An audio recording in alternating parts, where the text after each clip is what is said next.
ஒரு காலத்துல சின்னப்பட்டினங்கிற ஊர்ல வீரையாங்கிற விவசாயி தான் மனைவியோட சேர்ந்து வாழ்க்கைய வாழ்ந்துட்டு வந்தாரு. இரவு பகல் பார்க்காம கஷ்டப்பட்டு உழைச்சிட்டு வந்தாரு. ஒரு நாள் ராத்திரி பட்டணத்துல இருந்து திரும்பி வரும்போது, அப்பா இன்னைக்கு ரொம்ப தாமதம் ஆயிடுச்சு. நான் கஷ்டப்பட்டு பயிர் செஞ்சதை என்ன விலைக்கு விக்கணும்னு நான் முடிவு பண்ண முடியல. அந்த மில்லுக்காரன் கொடுக்கற காசை நான் வாங்கிட்டு வர வேண்டியதா இருக்கு. இந்த விவசாயியோட வாழ்க்கை இப்படிதான். அப்பா அம்மா என்னால சுத்தமா முடியல அப்பா. யார் இவரு? இதுக்கு முன்னாடி நான் இங்க இவரை பார்த்ததே இல்லையே. பாவம் ரொம்ப முடியலன்னு நினைக்கிறேன். தாத்தா யார் நீங்க? இங்கே நீங்க தனியா இருக்கீங்க? உங்க சொந்தக்காரங்க யாராவது பக்கத்துல இருக்காங்களா? தம்பி எனக்குன்னு யாரும் இல்லப்பா. நான் பாட்டுக்கு ஊர் ஊரா சுத்திக்கிட்டு இருப்பேன். இன்னைக்கு பிரயாணம் செஞ்சதுல என் உடம்பு ரொம்ப சோர்வாயிடுச்சு. அதான் முடியாம இங்க உட்காந்துட்டேன். ரொம்ப பசிக்குதுப்பா.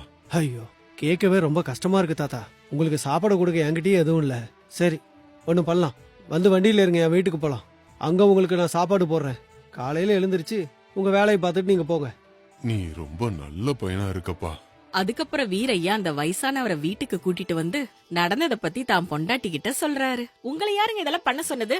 அந்த தாத்தாவை பாக்கும்போது இன்னைக்கோ நாளைக்கோன்னு இருக்காரு. இவரை போய் எதுக்குங்க வீட்டுக்கு கூட்டிட்டு வந்தீங்க? அப்படிலாம் சொல்லாத. பாவம், அவரை பார்த்தா ரொம்ப பாவமா இருக்குல்ல. ஒருவேளை சோறு போட்டு அவரை தங்க வைக்கிறதுனால நம்ம சொத்து என்ன குறைஞ்சா போயிட போகுது. உங்களுக்கு என்ன, நீங்க இப்படிதான் சொல்லுவீங்க. சரி, 2 பேருக்கும் சேர்த்தே சாப்பாடு தயார் பண்றேன், பொறுங்க. அதுக்கப்புறம் அன்னைக்கு ராத்திரி 2 பேரும் சாப்பிட்டு முடிச்சிட்டு படுத்து தூங்குறாங்க. தம்பி வீரையா, ஐயா. தாத்தா என்னாச்சு தாத்தா? ஏன் இப்படி ரொம்ப இருமுறீங்க? இருங்க, குடிக்கிறதுக்கு உங்களுக்கு தண்ணி கொடுக்கறேன். தம்பி இருப்பா, எனக்கு எதுவும் வேண்டாம்ப்பா. இதுக்கு மேல நான் வாழ மாட்டேன்பா. என் ஆயுசு இன்னையோட முடியுதுன்னு நினைக்கிறேன். அப்படிலாம் சொல்லாதீங்க, உங்களுக்கு ஒன்னும் ஆகாது. உங்களை வைத்தியர்கிட்ட கூட்டிட்டு போறேன், பொறுமையா இருங்க. உன்னோட நல்ல குணத்தினாலதான் நீ இப்படி எல்லாம் பேசுற. இதுக்கு மேல நான் உயிரோட இருக்க மாட்டேன்னு எனக்கு தெரியுதுப்பா. சரி, நான் சொல்றது கவனமா கேளுப்பா. இதோ இந்த பைய நீயே வச்சுக்க. என்னால கொடுக்க முடிஞ்சது இது மட்டும்தான்ப்பா. ஐயோ தாத்தா செத்து போயிட்டாரு. ஏ ராஜி, சீக்கிரமா, எங்க தாத்தா செத்து போயிட்டாரு. செத்து போயிட்டாரா? நான் இந்த தாத்தாவை பார்த்த உடனே முதல்லயே உங்ககிட்ட சொன்னல, சாகர நிலையில இருக்கிறவரை வீட்டுக்கு கூட்டிட்டு வந்தீங்க. பாருங்க, இப்ப செத்து போயிட்டாரு. இது அக்க பக்கத்துல இருக்கிறவங்க பார்த்தாங்கன்னா இவரை நாம தான் கொன்னுட்டோன்னு சொல்லுவாங்க. இப்ப என்னங்க பண்றது? ஐயோ இப்படி இல்ல, என்ன பயமுறுத்தாதிரி. இவரை நான் தான் கொலை பண்ணேன்னு சொல்லுவாங்களா? நான் அப்படி எதுவும் பண்ணல. பாவம் பசியோட இருக்காருன்னு சாப்பாடு போட்டு தங்க சொன்னேன். ஆனா இப்படி எல்லாம் நடக்குன்னு நான் நினைக்கவே இல்ல. நான் என்ன பண்ணணும்னு ஏதாவது சொல்ல. பண்றதுக்கு என்ன இருக்கு? இந்த அர்த்தராத்திரி நேரத்துல ஊர்ல ஒரு ஈ காக்கா கூட இருக்காது. இந்த பணத்தை தூக்கிட்டு போய் ஊருக்கு வெளியில இருக்கிற சுடுகாட்டுல புதைச்சிட்டு வந்துடுங்க.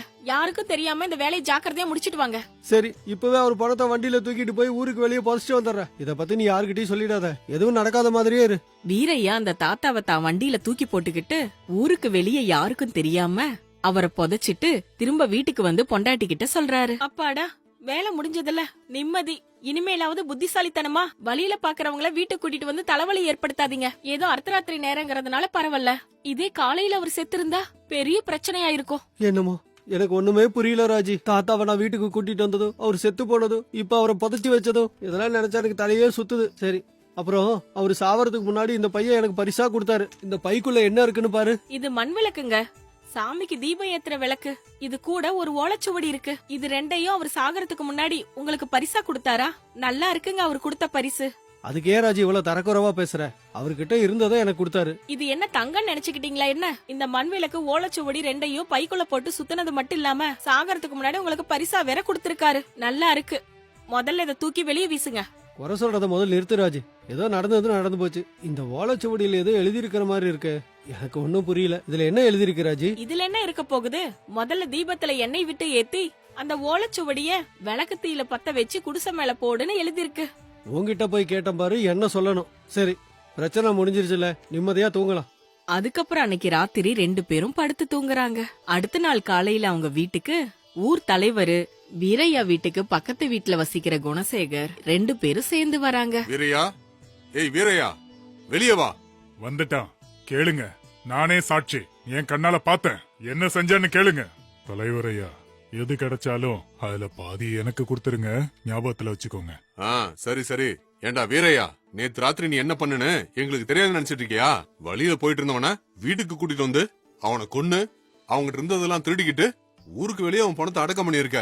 உனக்கு எவ்வளவு தைரியம்டா? ஐயா, அப்படிலாம் எதுவும் நடக்கலங்க ஐயா. உண்மையிலேயே என்ன நடந்துச்சுன்னா,